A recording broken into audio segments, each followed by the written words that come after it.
It was one of those freezing November nights when the wind seemed to cut right through your skin, and the world felt cruelly indifferent to anyone without a warm home. Jack Miller, a single dad from a small town in Ohio, had just finished his late-night shift at the auto shop. His hands were rough, his jacket torn at the sleeves, and his boots soaked from the slush. All he wanted was to get home, to the small, drafty apartment where his 8-year-old daughter, Emily, waited with a cup of instant noodles and her favorite cartoon humming softly from the old TV. Jack wasn't a man who had much, but he had love, and that was enough to keep him going. As he drove his rusty old pickup down a dark, lonely road, his headlights caught something unusual: a silver BMW parked at the side, hazard lights blinking. A woman stood next to it, shivering, waving her arms for help. Jack slowed down. He hesitated. It was late, the area was deserted, and he still had an hour's drive to get home. But then he imagined if it were Emily someday, alone and scared in the dark. He couldn't just drive away. Pulling over, he rolled down the window. "Hey, you okay, ma'am?" The woman turned, relief washing over her pale face. She was dressed in a dark coat, elegant and clearly expensive, but her eyes told another story: tired, desperate, afraid.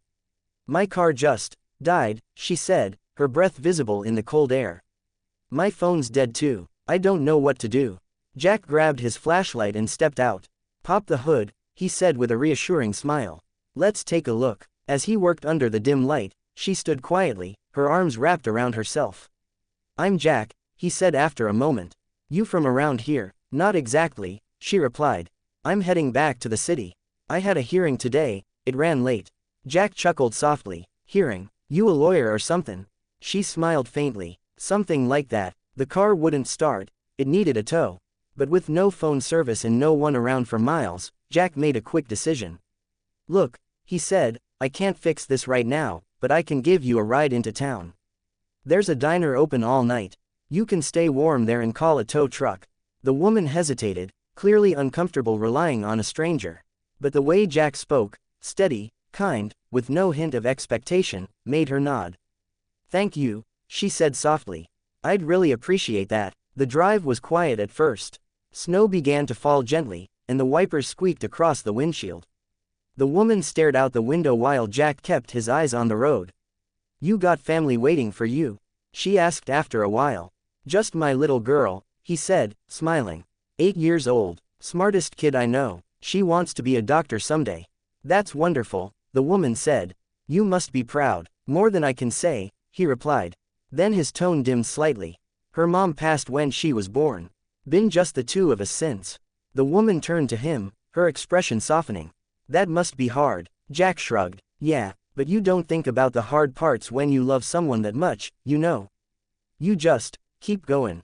When they reached the diner, Jack parked and opened the door for her.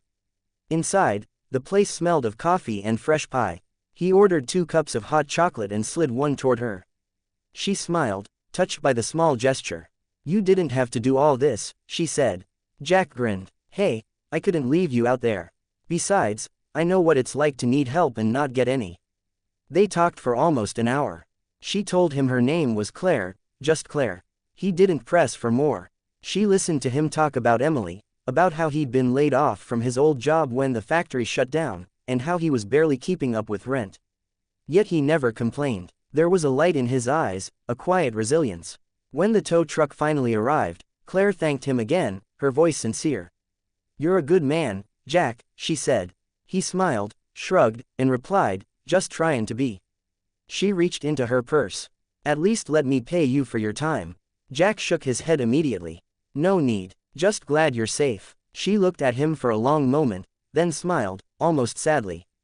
"You don't know how rare that kind of kindness is these days."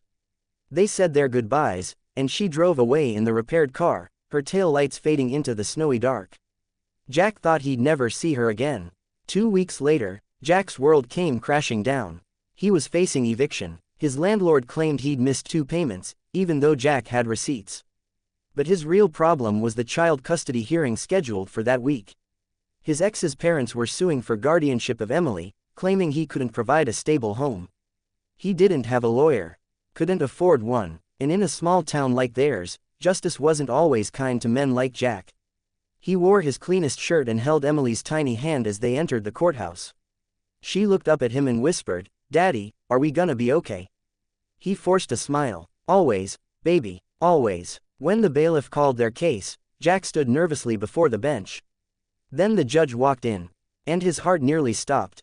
It was her, Claire, Judge Claire Hamilton, the same woman whose car had broken down on that freezing night. The same woman he'd given a ride to, without asking for a thing. Their eyes met, and for a fleeting second, something passed between them, a look of recognition, shock, and something deeper. The courtroom murmured as she took her seat. Composing herself, she began the proceedings. Jack tried not to look at her, but his hands trembled as he spoke about his daughter, his job, his dreams of giving her a better life. He didn't try to sound perfect, just honest. When his voice broke, the courtroom fell silent. Even the opposing lawyer paused. Judge Hamilton looked down at the papers before her, then back up at the man standing alone with his daughter clutching his hand. She remembered the kindness, the warmth, the man who didn't hesitate to help a stranger, even when he had so little to give. When the time came for her decision, her tone was calm but firm. "Mr. Miller," she said, "this court finds you to be a responsible and loving father. Custody of your daughter will remain solely with you." Jack froze. He didn't believe it at first. Emily squealed with joy, hugging his leg. Tears welled up in his eyes as he looked toward the bench, but Judge Hamilton's expression remained composed. Only her eyes betrayed the slightest shimmer of emotion. After court, as people filed out, she stepped down quietly and approached him. "Jack," she said softly, "you didn't just help a stranded woman that night. You helped me remember what real humanity looks like." He smiled, unable to speak.